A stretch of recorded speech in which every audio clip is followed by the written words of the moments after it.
Subscribe करें Syed एहसनाज़ channel को और इस बेल आइकन को दबाइए हमारी लेटेस्ट वीडियो सबसे पहले देखने के लिए।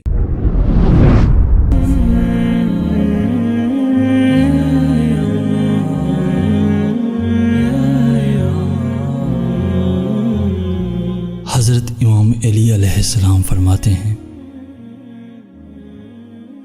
जो शख्स सजदों में रोता है वो तकदीर पर कभी नहीं रोता। खुश रहने के दो तरीके हैं, जो पसंद हो उसे हासिल कर लो या जो हासिल है उसे पसंद कर लो।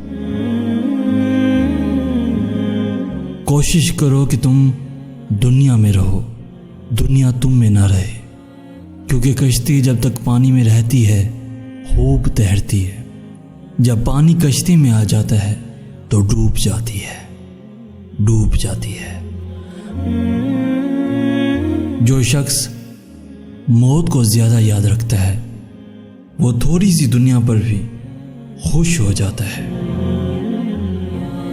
किसी का ऐब तलाश करने वाले की मिसाल उस मक्खी जैसी है जो सारा खूबसूरत जिस्म छोड़कर सिर्फ जख्म पर ही बैठती है। हर किसी को उतनी अहमियत दो जितनी वो तुमको देता है। अगर कम दोगे तो मगरूर कहलाओगे, अगर ज्यादा दोगे तो खुद गिर जाओगे। आंसू उस वक्त मुकद्दस होते हैं जब वो किसी और के दुख और तकलीफ को महसूस करके निकलते हैं। ऐसा बहुत कम होता है कि जल्दबाज नुकसान न उठाए, और ऐसा हो ही नहीं सकता कि सब्र करने वाला नाकाम हो जाए।